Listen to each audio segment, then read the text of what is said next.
चलिए, तो आज आप लोगों को हम एक्सरसाइज 4.1 क्लास 10 का बताने जा रहे हैं। जो द्विघात समीकरण है उसका एक परिचय देंगे, जिसमें से ऑब्जेक्टिव क्वेश्चन ज़्यादा हल होगा और आपको समझ में भी A to Z एकदम बिल्कुल आ जाएगा। तो आप लोग ध्यान से देखिएगा।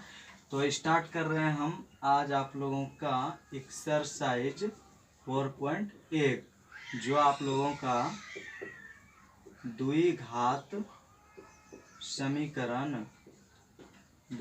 समीकरण है। ठीक है, इसका हम आप लोगों को आज एक परिचय बताएंगे। ठीक है, कि आखिर ये क्या है, एक परिचय। ठीक है, समझिएगा। तो सबसे पहले जो होता है और पूछा भी जाता है, द्विघात समीकरण का रूप कैसा होता है, जिस पर आप मौन बैठा के उसको निकाल भी सकते हैं। तो देखिए, आप लोग याद भी रखिएगा कि द्विघात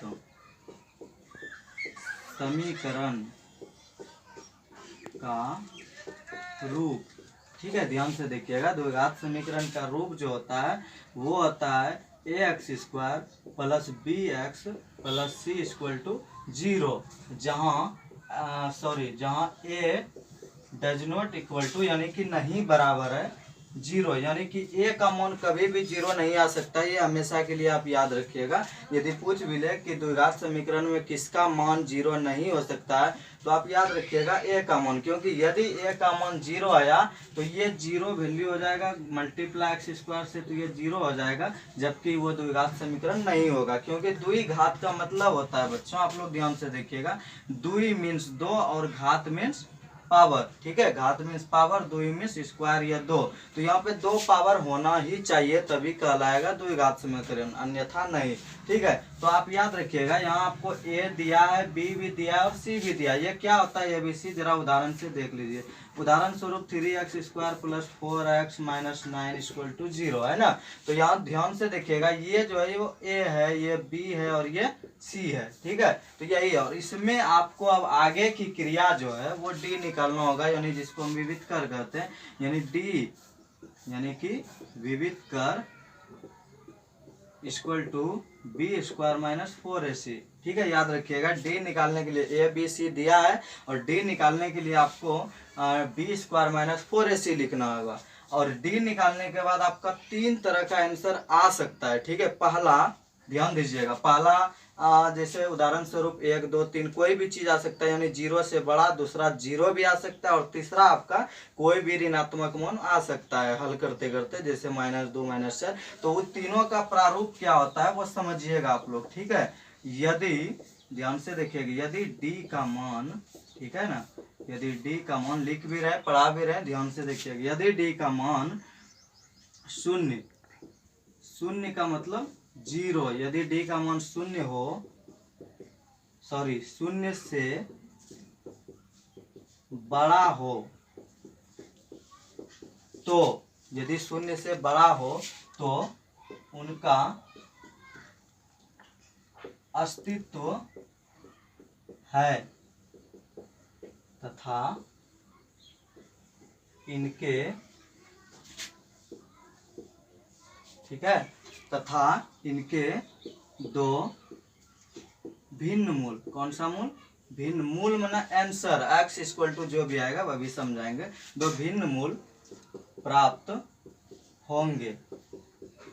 ठीक है, और वो जो मूल प्राप्त होगा उसके लिए सूत्र क्या होगा, तो देखिए आप लोग, x equal to minus b plus minus √d/2a। अब देखिए 2 भिन्न मूल, तो इसमें कोई घबराना नहीं है, 2 भिन्न मूल इसी को हल करते करते आ जाएगा, या फिर आप इसको 2 बार लिखिए तो हल हो जाएगा। यहाँ देखिए, एक बार प्लस एक बार माइनस है, तो -b प्लस √d/2a लिखिए, और इधर -b माइनस √d/2a लिख दीजिए। आपका 2 गो मान आंसर आ जाएगा, जो कि भिन्न होगा, यानी अलग अलग होगा। ठीक है, और अगली प्रतिक्रिया देखिए, यानी कि 2 नंबर में क्या हो सकता है आपका, ये देखिए d का मान 0 से बड़ा, और दूसरा नंबर में ये भी हो सकता है कि यदि, ध्यान दीजिएगा, यदि d का मान, ठीक है, 0, क्या 0 मतलब 0 हो, d का मान यदि 0 हो तो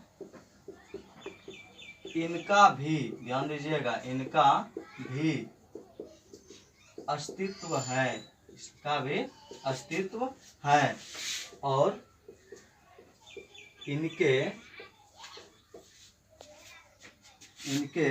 दो समान मूल, ध्यान दीजिएगा, दो समान मूल प्राप्त होगा। अब दो समान मूल प्राप्त क्या होगा वो आप देखिएगा। x इक्वल टू, यदि d का मान 0 आ गया तो यहाँ x बराबर हम डायरेक्ट सूत्र यूज करेंगे, x बराबर -b/2 है। रीजन क्या, आप ये भी सूत्र यूज कर सकते हैं, लेकिन कि d का मान 0 आ गया तो यहाँ आप 0 रखिएगा। ध्यान से देखिए तो यहाँ क्या हो जाएगा, 0 ही हो जाएगा। तो b के इधर प्लस कीजिए 0 या माइनस कीजिए, उससे कोई इफेक्ट नहीं पड़ता है, इसलिए x बराबर -b/2 है। और इसी आंसर को दो बार मान लिया जाए, इसको हल करते करते 1/2 आया तो आप x बराबर 1/2 कोमा 1/2 लिख सकते हैं। यही हो गया दो समान मूल। ठीक है, तो अब आगे की देखते हैं। ये तो हो गया 2 नंबर, और 3 नंबर में क्या होगा वो आप ध्यान से देखिए। यदि, ध्यान दीजिएगा, ये d का मान 0 आने पर यदि d का मान, ध्यान दीजिएगा, यदि d का मान 0, ये 0 है ना, यानी कि 0, यानी 0 से कम, 0 से कम अथवा ऋणात्मक। अब ऋणात्मक आएगा तो समझ ही सकते हैं कि ऋणात्मक 0 से हमेशा छोटा होता है, अथवा ऋणात्मक आ जाए, क्या हो तो उनका कोई, यदि दिखे नहीं तो आप रोक के देख सकते हैं, तो उनका कोई अस्तित्व नहीं है।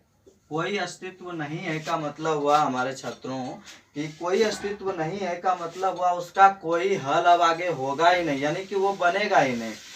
तो एक बार फिर से हम समझा देते हैं आप लोगों को ताकि रिव्यू हो जाए। और ध्यान दीजिएगा, इसको देखने और सुनने से बहुत ध्यान यानी ज्यादा आपको समझ में आएगी। ध्यान दीजिए, एक्सरसाइज 4.1 में आपका है द्विघात समीकरण, यानी उसका एक परिचय हम आपको बता रहे हैं। द्विघात समीकरण का रूप जो है वो x² + bx + c = 0 होता है, और a का मान 0 कभी नहीं हो सकता है। और उसके बाद a b c तो दिया हुआ है, हल करने के लिए सबसे पहले हमको d निकालना पड़ेगा विद्यार्थियों। ठीक है, तो d बराबर b² - 4ac सूत्र होता है। ठीक है, और d का मान जो निकलेगा वो 3 चरणों में निकल सकता है आपका। ठीक है, हल कीजिएगा तो यदि, ध्यान दीजिएगा, तीनों टर्म लिख दिए। यदि d का मान 0 से बड़ा, यानी कि 1 2 3 कुछ भी आ जाए, उनका अस्तित्व है। याद रखिए कि 1 नंबरों में आता है, यदि d का मान 0 से बड़ा हो तो उनका अस्तित्व है या नहीं है, ये पूछ सकता है। उनका अस्तित्व है तथा इनके दो भिन्न मूल प्राप्त होंगे। ठीक है, और वो जो भिन्न मूल होगा वो x बराबर आप यूज कीजिएगा d का मान निकलने के बाद -b + √d/2 है। ठीक है, ये दो भिन्न हो गया, यहाँ प्लस माइनस है। तो उसके बाद देखिएगा, यदि, और ये भी याद रखिएगा कि भिन्न मूल कब प्राप्त होंगे, जब d का मान 0 से बड़ा हो। और उसके बाद यदि d का मान 0 हो, यानी 0 हो, बराबर हो, तो इसका भी अस्तित्व, यानी इसका भी अस्तित्व होगा। और इनके दो समान मूल होंगे। क्या होंगे, समान मूल, यानी एक ही प्रकार के दो आंसर होंगे। अगला देखिए, और ये भी याद रखिएगा, इनका अस्तित्व के साथ साथ समान मूल होंगे, यानी दोनों बराबर, एक समान बराबर मूल होंगे। यदि d का मान, लास्ट टर्म देखिए तीसरा नंबर में क्या हो सकता है, यदि d का मान 0 से कम अथवा, 0 से कम का मतलब 0 से छोटा क्या होता है आप लोग को मालूम होगा, 0 से छोटा वह है जो ऋणात्मक, सारी ऋणात्मक संख्याएं 0 से छोटा होता है। यदि d का मान 0 से कम अथवा ऋणात्मक हो तो उनका कोई अस्तित्व नहीं होगा। ठीक है, यदि हल करते करते d का मान 0 आ गया बच्चों तो उसका कोई अस्तित्व नहीं है। ठीक है, तो आप लोग समझ गए होंगे।